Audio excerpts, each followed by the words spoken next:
The other gods, and men who fight from chariots, slept the whole night through. But sweet sleep did not hold Zeus.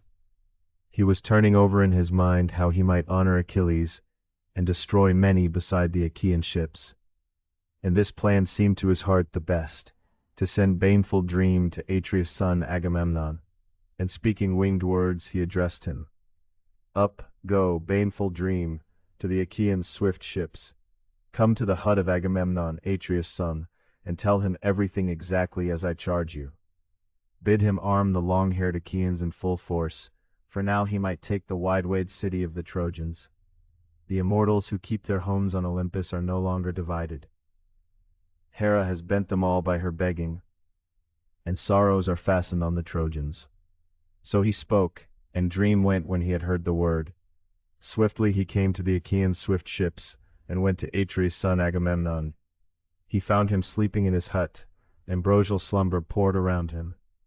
He stood above his head in the likeness of Neleus' son Nestor, whom Agamemnon honored most of the elders.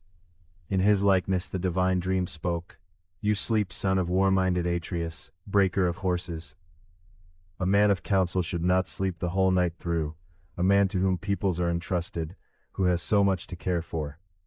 Now hear me quickly. I am a messenger of Zeus, who far away cares greatly for you, and pities you.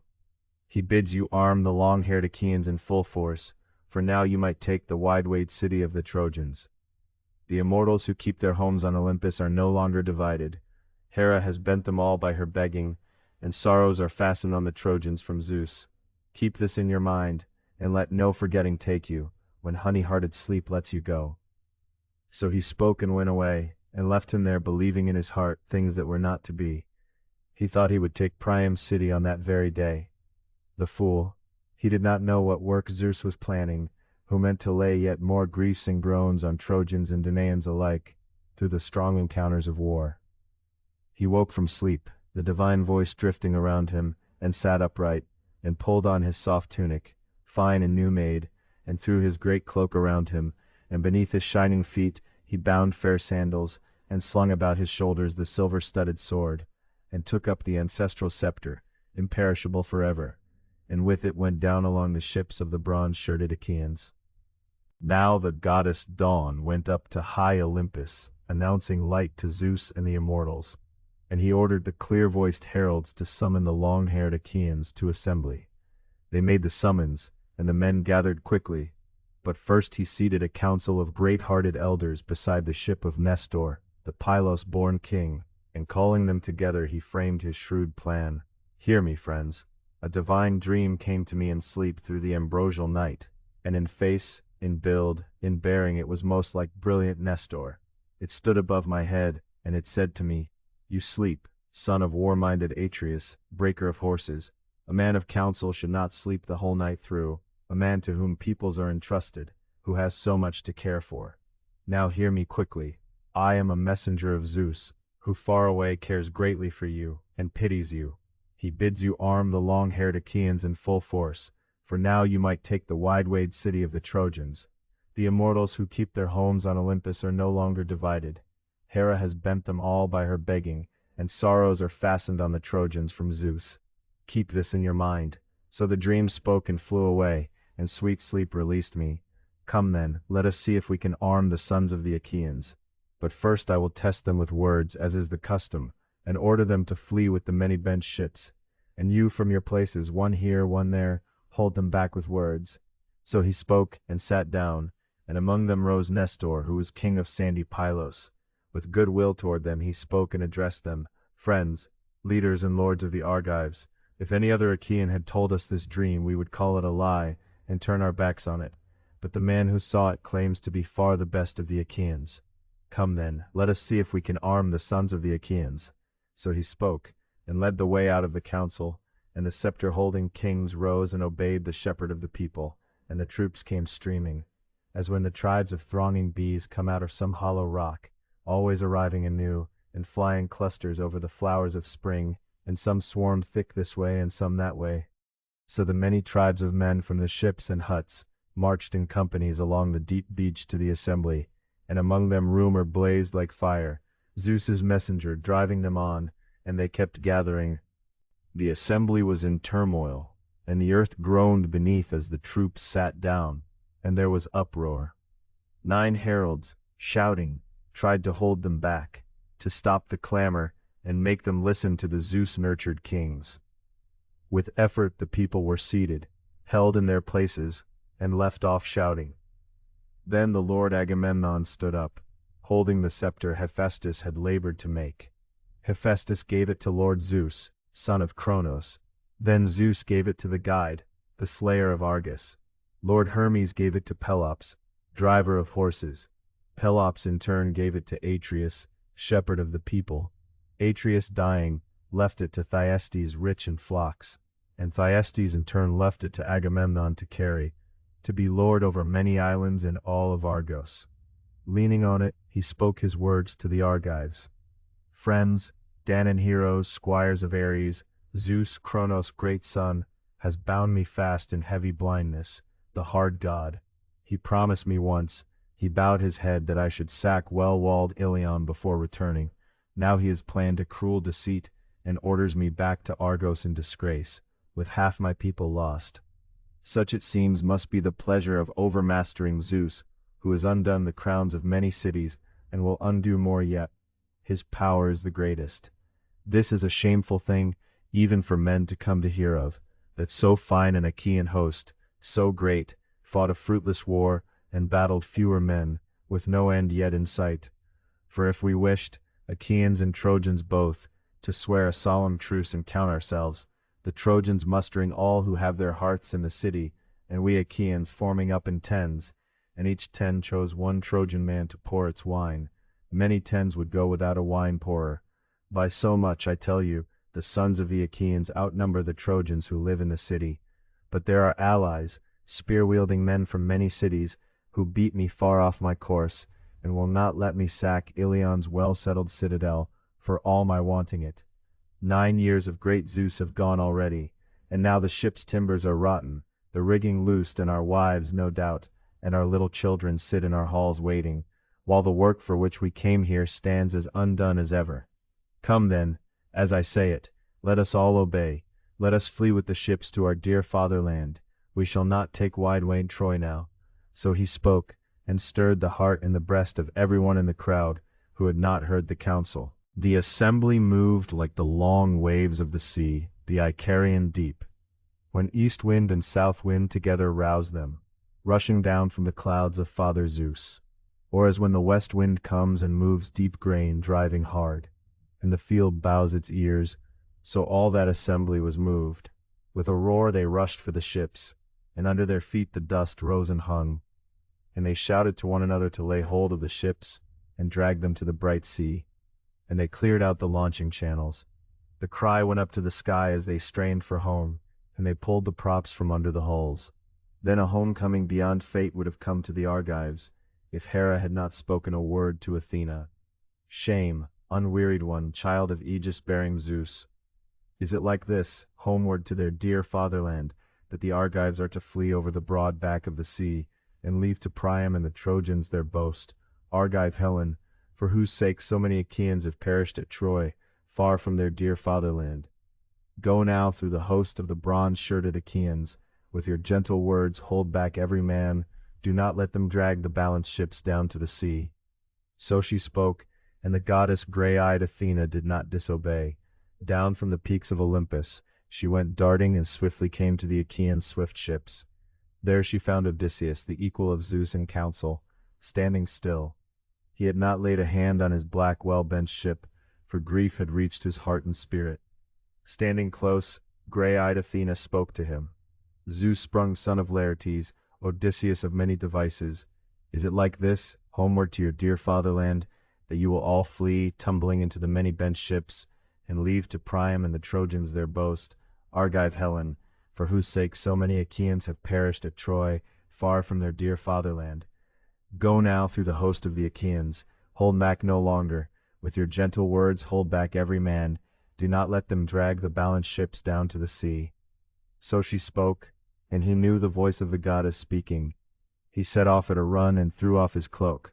The herald Eurybates of Ithaca who attended him picked it up, and coming face to face with Agamemnon, Atreus' son, He took from him the ancestral scepter, imperishable forever, and with it went along the ships of the bronze-shirted Achaeans. Whenever he met a king, or a man of note, he would stand beside him and hold him back with gentle words. "Friend, it is not right to threaten you like a coward. But sit down yourself, and seat the rest of your people. You do not yet clearly know the mind of Atreus' son. Now he is testing, and soon he will bear down on the sons of the Achaeans." Did we not all hear in council what he said? May he not in anger do some harm to the sons of the Achaeans? Great is the anger of Zeus-nurtured kings.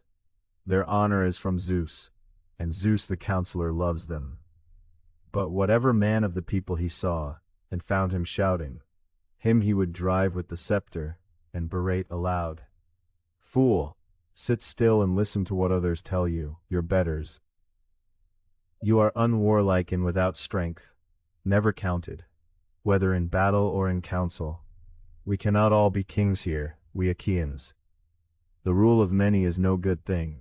Let there be one ruler, one king to whom the son of crooked-counseled Kronos gave the scepter, and the ordinances, to do the ruling for his people."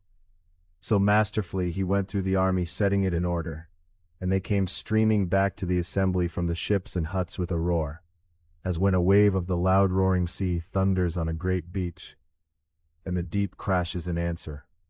Then the others sat down and were held in their places, all but Thersites, alone, still brawling on, unmeasured in speech, whose mind was full of words, disorderly and many, to quarrel with kings, recklessly, in no kind of order but with whatever looked likely to raise a laugh among the Argives.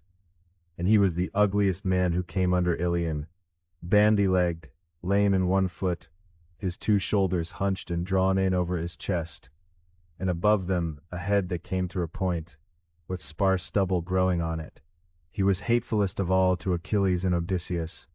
For those two he was forever reviling. But now it was brilliant Agamemnon he went at, shrieking shrill abuse. The Achaeans were furious at him, and indignation rose in every heart. Bawling loudly he berated Agamemnon. "Son of Atreus, what are you complaining of now? What more do you want? Your huts are full of bronze. There are many women in your huts, choice ones, whom we Achaeans give you first of all whenever we take a town. Or do you still lack gold as well, that some son of the horse-taming Trojans will bring out of Ilion as ransom for a son, that I bound and led away, I or another Achaean, or a young woman to lie with in love, one you keep apart for yourself? It is not right for the commander to march the sons of the Achaeans into misery. Soft things, vile disgraces, Achaean women, Achaean men no longer. Let us go home, home with the ships, and leave this man here in Troy to digest his prizes, so he may learn whether we others are any help to him or not. He who even now dishonored Achilles, a man far better than himself. He has taken and keeps his prize, he seized it himself. But there is no anger in Achilles' heart, he lets it go. Otherwise, son of Atreus, this outrage would be your last." So he spoke, reviling Agamemnon, shepherd of the people, Thersites. But quickly brilliant Odysseus was at his side, and glaring at him darkly he lashed him with hard words. "Thersites, endless babble, clear-voiced speaker though you are, stop, do not stand up alone to quarrel with kings. I say there is no viler mortal than you, of all who came under Ilion with the sons of Atreus. So you had better not take kings into your mouth when you hold forth, hurling insults at them, with one eye on the voyage home. We do not even know clearly yet how these things will end, whether we sons of the Achaeans come home well or badly. So now you sit here reviling Agamemnon, Atreus' son, shepherd of the people, because the Danaan heroes give him so much.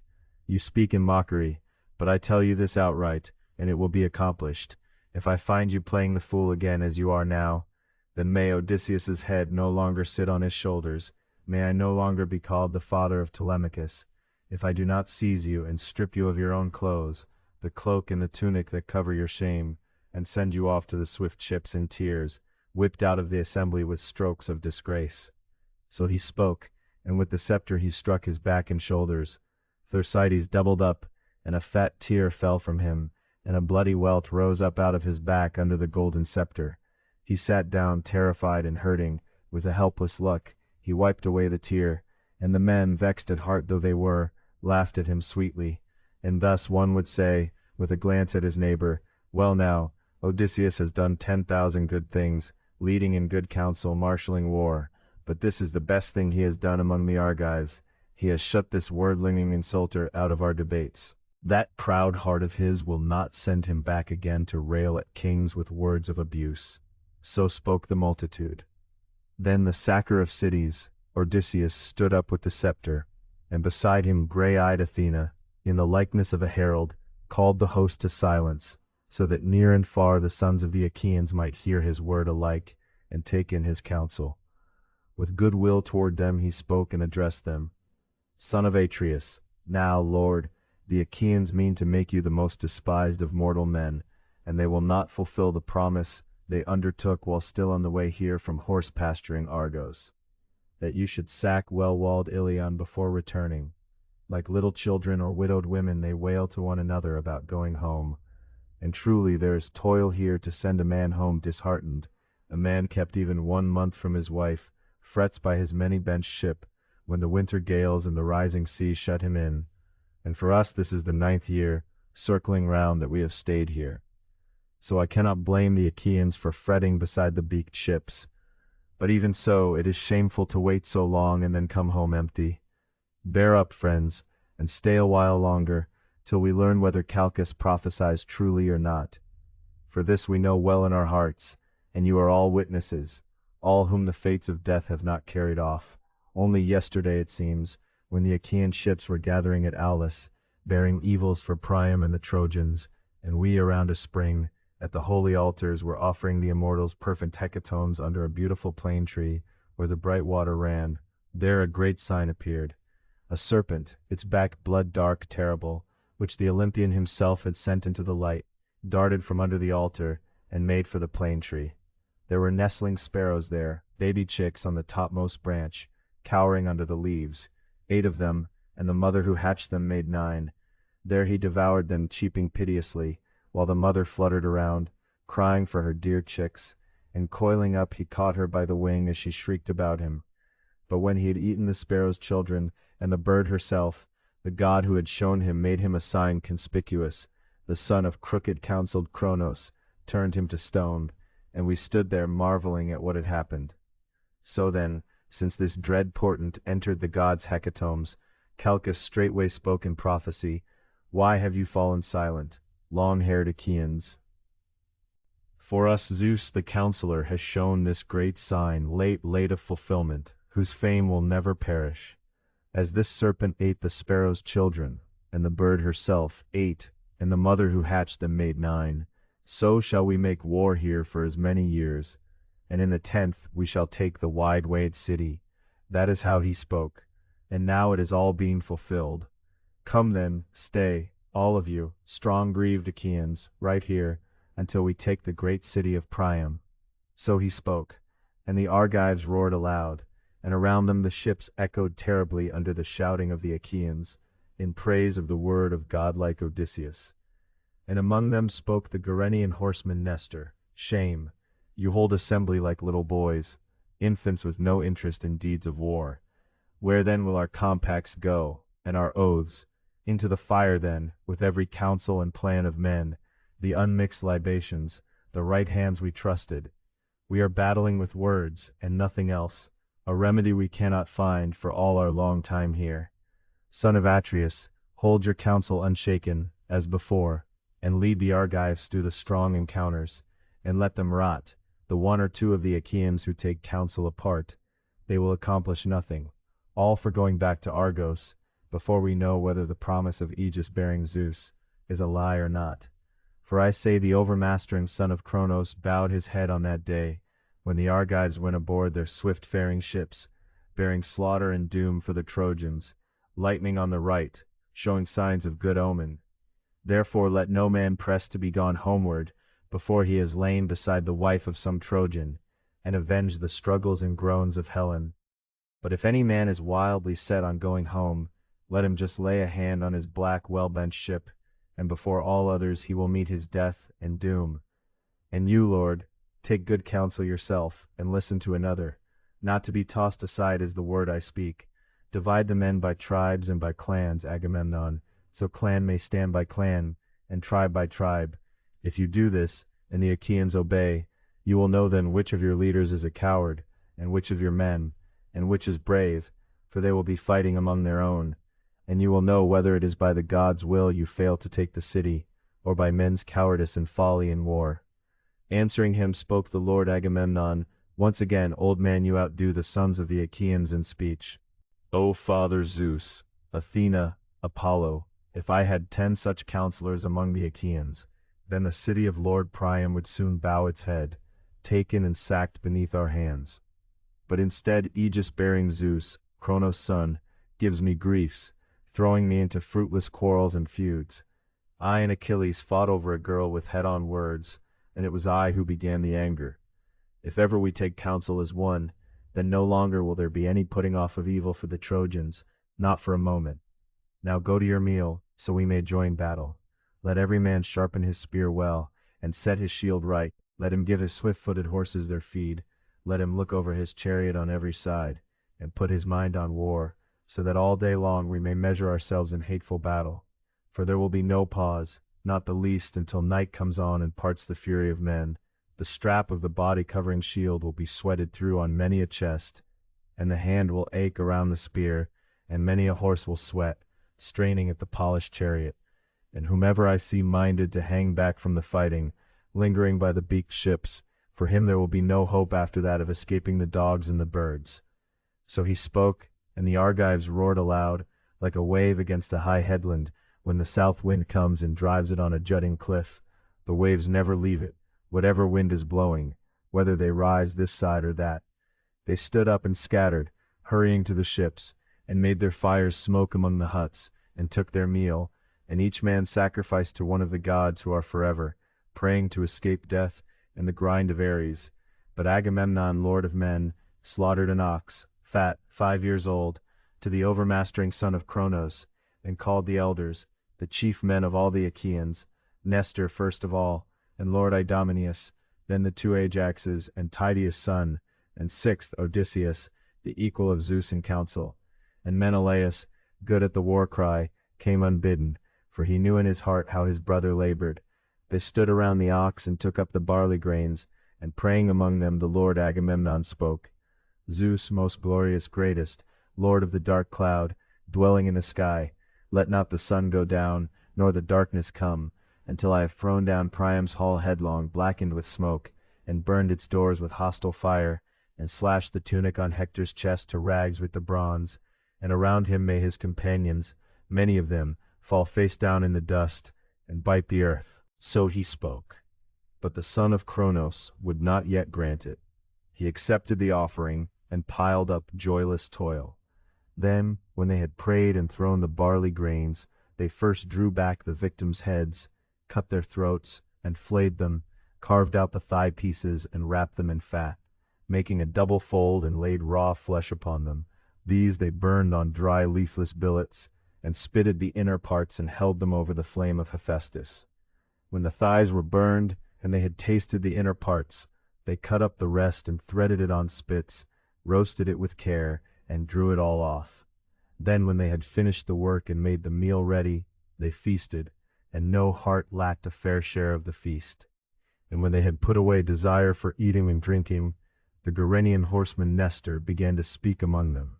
Most glorious son of Atreus, lord of men Agamemnon, let us sit talking here no longer, nor delay any further the work the god is putting in our hands. Come, let the heralds of the bronze-shirted Achaeans make their cry, and gather the host along the ships, and let us go down together, as we are, through the wide Achaean camp, to waken sharp Ares the sooner. So he spoke, and the lord of men Agamemnon did not disobey. At once he ordered the clear-voiced heralds to summon the long-haired Achaeans to battle. They made the summons, and the men gathered quickly. The Zeus-nurtured kings around Atreus' son hurried about marshalling them, and among them gray-eyed Athena, holding the aegis, precious, unaging, immortal, from which 100 tassels of pure gold float free, all finely woven, each worth 100 oxen. With it she flashed through the Achaean host, driving them on, and in each man's heart she roused strength to war and fight without ceasing. And at once war became sweeter to them than going home in the hollow ships to their dear fatherland. As an annihilating fire blazes up through a boundless forest on the peaks of a mountain, and the glare shows from far away, so, as they marched from the tremendous bronze, a gleam went flashing through the upper air to the sky. And as the many tribes of winged birds, geese, or cranes, or long-necked swans, on the Asian meadow around the streams of Castrius, fly this way and that, glorying in their wings, settling with cries, always advancing, and the meadow rings, so their many tribes from the ships and huts poured out onto the Scamandrian plain, and beneath them the ground thundered terribly under the feet of men and horses. They stood in the flowering Scamandrian meadow, tens of thousands, as many as the leaves and flowers in their season, as the many tribes of thronging flies that swarm through a herdsman's steading in the season of spring, when milk wets the pails. So many were the long-haired Achaeans who stood in the plain facing the Trojans, mad to break them.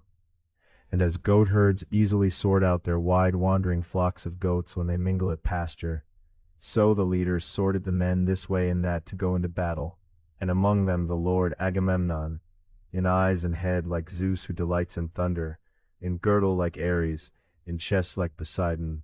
As a bull stands out far the finest of all in the herd, conspicuous among the gathering cattle, such did Zeus make Atreus' son on that day, conspicuous among many, preeminent among heroes.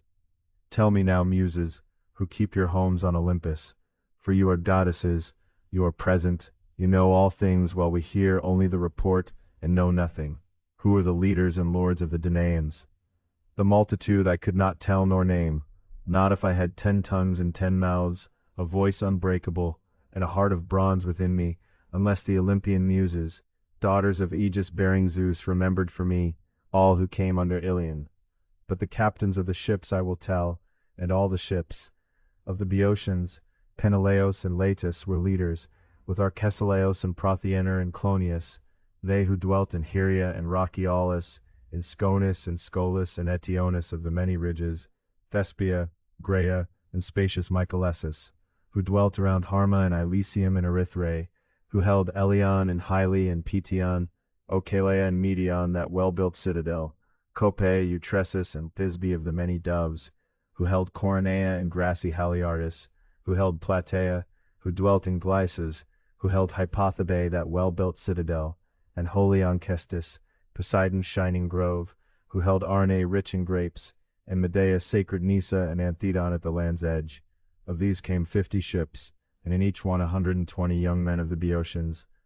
And those who lived in Aspledon and Minion or Cominus were led by Ascalaphus and Iomenus, sons of Ares, whom Astyoche bore in the house of Actor, Aegeus' son, a modest maiden. She went up to her upper chamber, and mighty Ares lay with her in secret. With them 30 hollow ships sailed in order. And the Phocians were led by Schedius and Epistrophus, sons of great-hearted Iphitus, Naubolus' son. They who held Cyparissus and rocky Pytho, holy Crissa and Daulis and Panopeus, who dwelt around Anamorea and Hyampolis, who lived along the brilliant river Cephisus, who held Lilaea at the springs of Cephisus. With them followed 40 black ships. Their leaders were busy ranging the Phocian ranks, and they armed close beside the Boeotians on the left. Of the Locrians swift Ajax led, Oileus' son, the lesser Ajax, in no way so big as Telamonian Ajax but far smaller, a little man in a linen corselet, but with the spear he surpassed all Hellenes and Achaeans. They who dwelt in Sinus and Opoeus and Caliurus, Bessa and Scarphe and lovely Augiae, Tarphe and Thronium, around the streams of Boagrius. With him followed 40 black ships of the Locrians who live across from holy Euboea.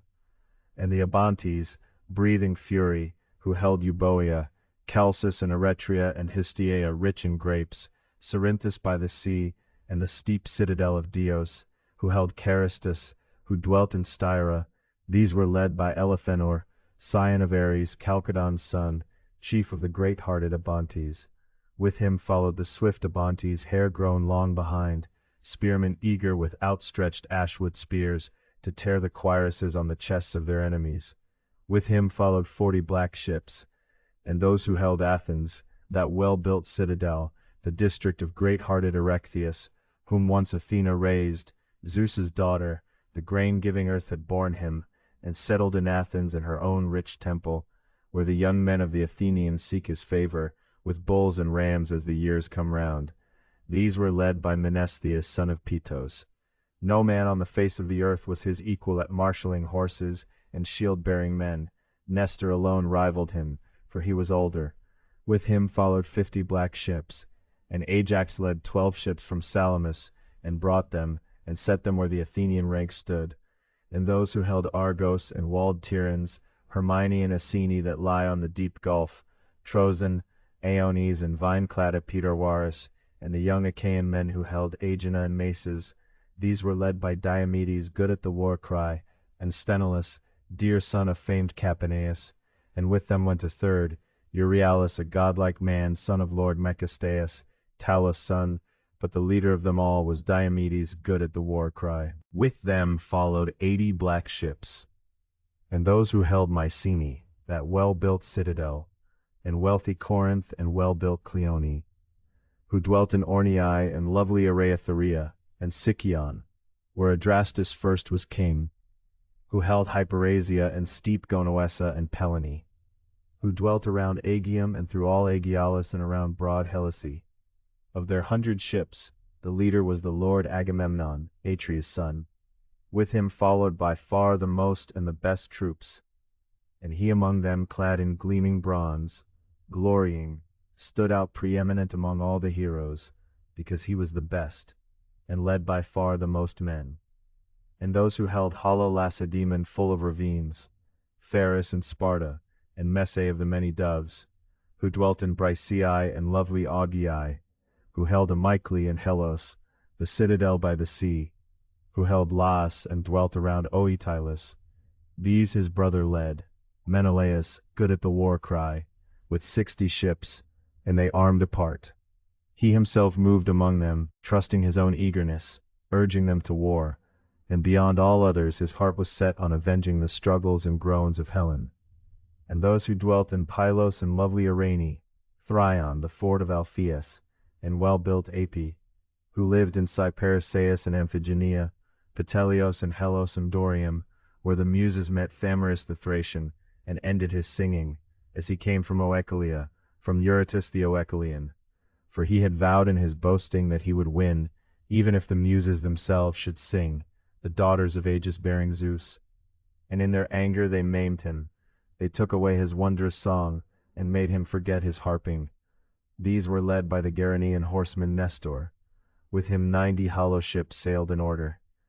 And those who held Arcadia under the steep mountain of Cyllene, beside the tomb of Apatis, where men fight hand to hand, who dwelt in Phenios and Orchomenus rich in flocks, Rhipae and Stratiae and windswept Enispe, who held Tegea and lovely Mantinea, who held Stymphalus and dwelt in Parasea. These were led by Ancaeus' son, the lord Agrippinor, with 60 ships, and in each ship many Arcadian men went aboard, skilled fighters, for the lord of men Agamemnon himself had given them the well-bent ships to cross the wine-dark sea, Atreus' son, since the works of the sea were no concern of theirs. And those who dwelt in Buprasium and brilliant Elis, all that Hymene and Mercinus at the land's edge, and the Olenian rock, and Ellesium enclosed between them, of these there were 4 leaders, and 10 swift ships followed each man. 2 of them, Amphimachus and Thalpius, led, sons one of Teutus, one of Eurytus, of Actor's line. Of the 3rd company strong Diores was leader, Amarynceus' son, and of the 4th godlike Polyxenus was leader, son of Lord Agasthenes, Augeas' son. And those from Dulichium and the holy Echinae, the islands that lie across the sea facing Elis, these were led by Meges, the equal of Ares, Phyleus' son, whom the horseman Phyleus dear to Zeus begot, who once, angered at his father, had moved away to Dulichium. With him followed 40 black ships. And Odysseus led the great-hearted Cephallenians, who held Ithaca and Neriton, with quivering leaves, who dwelt in Crocalea and rugged Aegyptus, who held Zacynthus, who dwelt around Samos, who held the mainland, and dwelt on the facing shores. These Odysseus led, the equal of Zeus in council, and with him followed 12 ships with cheeks of vermilion. And the Aetolians were led by Thoas, Andraemon's son, they who dwelt in Pleuron, and Olenus, and Pylene, Chalcus by the shore, and rocky Calydon. For the sons of great-hearted Oeneus were no more, and he himself was no more, and fair-haired Meleager was dead, so on Thoas the whole rule of the Aetolians had been laid. With him followed 40 black ships. Of the Cretans, Idomeneus famed with the spear was leader, they who held Cnosus, and walled Gortyn, Lyctus, and Miletus, and chalk-white Lycastus, Phaestus, and Rhydium, fine cities to live in, and the others who dwelt through 100-citied Crete. Of these Idomeneus, famed with the spear, was leader, was Meriones the equal of Enyalius, slayer of men. With them followed 80 black ships. And Tlepolemus, Heracles' son, tall and strong, led 9 ships from Rhodes, of the lordly Rhodians, who dwelt through Rhodes in 3 divisions, Lindus, Ialysus, and chalk-white Chimaris. Their leader was Tlepolemus, famed with the spear, whom Astyochea bore to the might of Heracles. He brought her out of Ephyra, from the river Celeus, after sacking many towns of Zeus-nurtured fighting men. Now when Tlepolemus was grown in the well-built hall, he killed on the instant his own father's dear uncle, Lycemius, scion of Ares, already growing old, and quickly he built ships, gathered a great following, and fled away over the sea, for the others threatened him, the sons and the grandsons of the might of Heracles. He came at last to Rhodes, a wanderer, a man of sorrows, and there they settled in 3 parts, tribe by tribe, and were loved by Zeus, who is king over gods and men, and the son of Cronos poured wondrous wealth upon them. And Nereus led 3 balanced ships from Syme, Nereus son of Aglaia and Lord Carapus. Nereus, the most beautiful man who came under Ilion of all the Danaans, after the blameless son of Peleus. But he was a slight man, and few people followed him. And those who held Nisyrus and Crapathus and Cassis, and Cos, city of Eurypylus, and the Calydnae islands, these were led by Pheidippus and Antiphus, 2 sons of Lord Thessalus, Heracles' son. With them 30 hollow ships sailed in order. Now all those who dwelt in Pelasgian Argos, who lived in Alos and Alope and Trachis, who held Phthia and Hellas of the beautiful women, and they were called Myrmidons, and Hellenes and Achaeans. Of their 50 ships Achilles was captain. But they had no thought of grim-voiced war, there was no one to lead them into the ranks. For swift-footed brilliant Achilles lay among the ships, in wrath over the girl, Briseis of the lovely hair, whom he had taken out of Lyrnessus with great toil, when he sacked Lyrnessus and the walls of Thebe, and cut down Menes and Epistrophus, the spear-mad sons of Lord Evenus, Celepius' son. Grieving for her he lay there, but he was soon to rise. And those who held Phylacea and flowering Pyrasus, Demeter's precinct, and Iton, mother of flocks, Antron by the sea, and Petlios deep in meadow grass, these warlike Protesilaus had led while he lived, but by then the black earth held him under. His wife, cheeks torn with mourning, was left behind in Phylacea, his house but half built. A Dardanian man had killed him as he leapt from his ship, far the first of the Achaeans. Yet the men were not leaderless, though they longed for their leader. Podarces, scion of Ares, set them in order, son of Iphiclus rich in flocks, Phylacus' son, own brother of great-hearted Protesilaus, the younger born. The elder and the better man was the hero Protesilaus the warlike. So the people lacked no leader, though they longed for the brave man gone. With him followed 40 black ships, and those who dwelt in Pherae beside Lake Boebius, in Boebi and Glaphyrae, and well-built Iolcus. These Admetus' dear son led with 11 ships. Eumelus, whom Alcestis bore to Admetus, brilliant among women, loveliest of the daughters of Peleus. And those who dwelt in Methone and Thaumacia, who held Meliboa and rugged Olizon, these Philoctetes led, the master bowman with 7 ships, and in each one 50 rowers had come aboard, all skilled bowmen. But he lay on an island, suffering hard pains, on sacred Lemnos, where the sons of the Achaeans had left him tormented by the evil wound of the murderous water snake. There he lay grieving, but soon the Argives by their ships were to remember Lord Philoctetes. Yet the men were not leaderless, though they longed for their leader. Medon set them in order, Oileus's bastard son, whom Rhene bore to Oileus, sacker of cities, and those who held Tricca, and terraced Ithome, who held Oichalia, city of Eurytus the Oichalian. These were led by the two sons of Asclepius, the good healers Podalirius and Machaon. With them 30 hollow ships sailed in order, and those who held Ormenion and the spring Hypereia, who held Asterium and the white peaks of Titanus. These Eurypylus led, Euaemon's shining son. With him followed 40 black ships, and those who held Argissa, who dwelt in Gyrtone, Orthaeon alone, and the white city Oloson. These were led by Polypoetes, steadfast in battle, son of Pirithous, whom immortal Zeus begot. Famed Hippodamia bore him to Pirithous on the day he took vengeance on the shaggy beastmen, and drove them out of Pelion, and pushed them to the Aethaces. Not alone, with him was Leonteus, scion of Ares, son of high-hearted Coronus, Caeneus' son. With them followed 40 black ships, and Guneus led 22 ships from Cyphus, and with him followed the Anenes and the battle-steadfast Parabians, who set their homes around wintry Dodona, who worked the fields around lovely Titaresius, the river that pours his fair-flowing water into Peneus. Yet he does not mingle with the silver eddies of Peneus, but flows along on top of him, like oil, for he is a branch broken off the water of Styx, the dread oath. And the Magnetes were led by Prothous, Tenthredon's son, they who dwelt around Peneus and Pelion of the quivering leaves. Swift Prothous was their leader, and with him followed 40 black ships. These, then, were the leaders and lords of the Danaans. Now which was far the best of them? Tell me, Muse, of the men, and of the horses, that followed the sons of Atreus.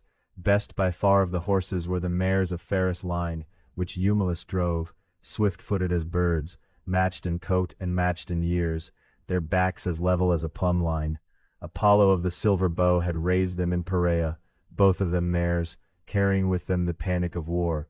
And of the men, far the best was Telamonian Ajax, while Achilles kept his wrath, for he was mightiest by far, he and the horses that carried the blameless son of Peleus. But he lay among his beaked sea-going ships, nursing his rage at Agamemnon, shepherd of the people, Atreus' son, and his men along the surf-line of the sea amused themselves throwing the discus and the hunting spear, and shooting with bows. And the horses, each beside its chariot, stood cropping lotus and marsh-grown parsley, while the chariots lay well covered in the huts of their lords, and the men, longing for their leader dear to Ares, drifted here and there through the camp, and did not fight.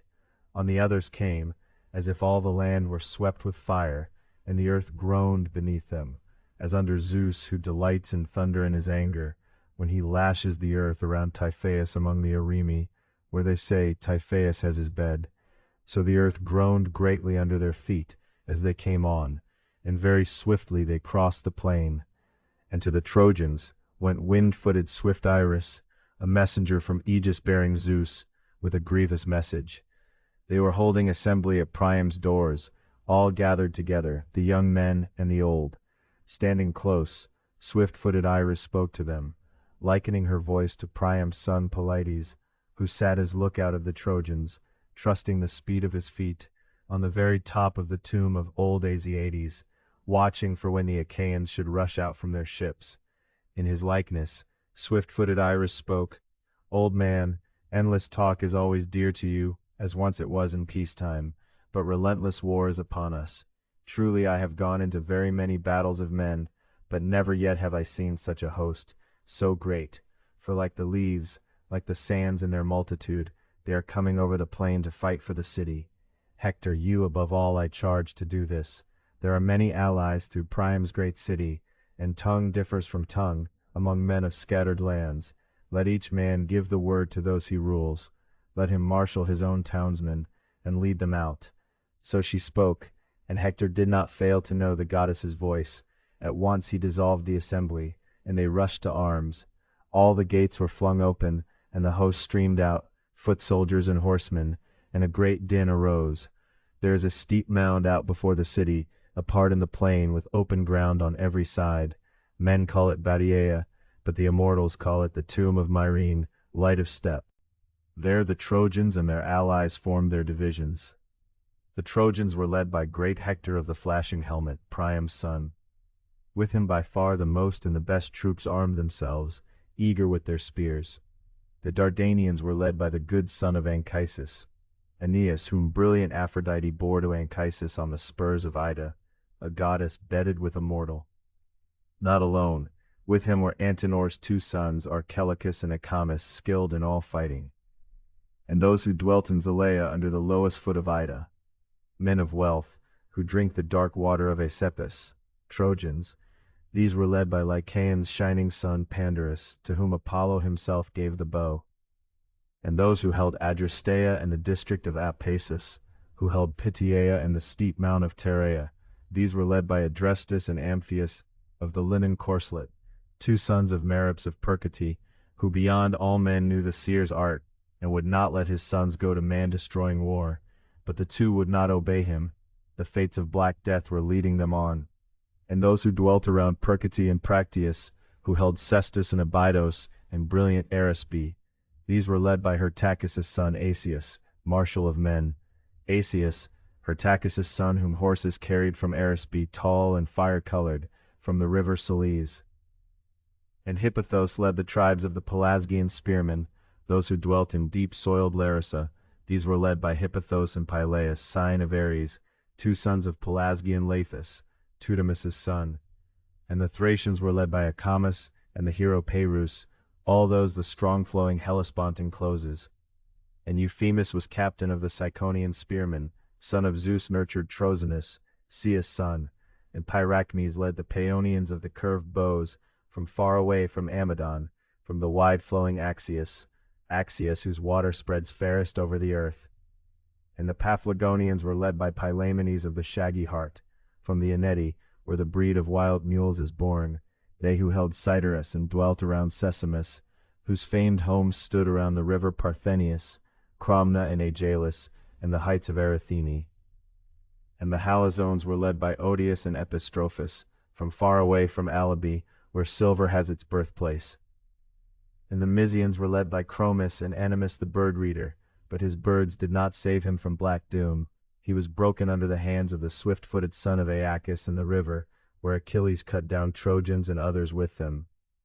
And Phorcys led the Phrygians, with godlike Ascanius, from far Ascania, and they were eager to fight in the press of battle. And the Maeonians were led by Mesles and Antiphus, the two sons of Talamenes, whom the Gygaean lake bore. They led the Maeonians, born under Tmolus.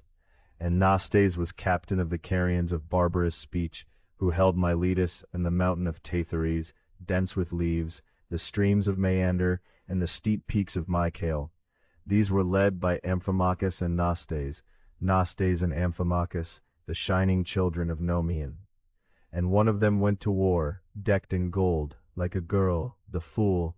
It did not ward off wretched destruction from him. He was broken under the hands of the swift-footed son of Aeacus in the river, and war-minded Achilles carried off the gold. And Sarpedon led the Lycians with blameless Glaucus, from far Lycia, from the eddying Xanthus.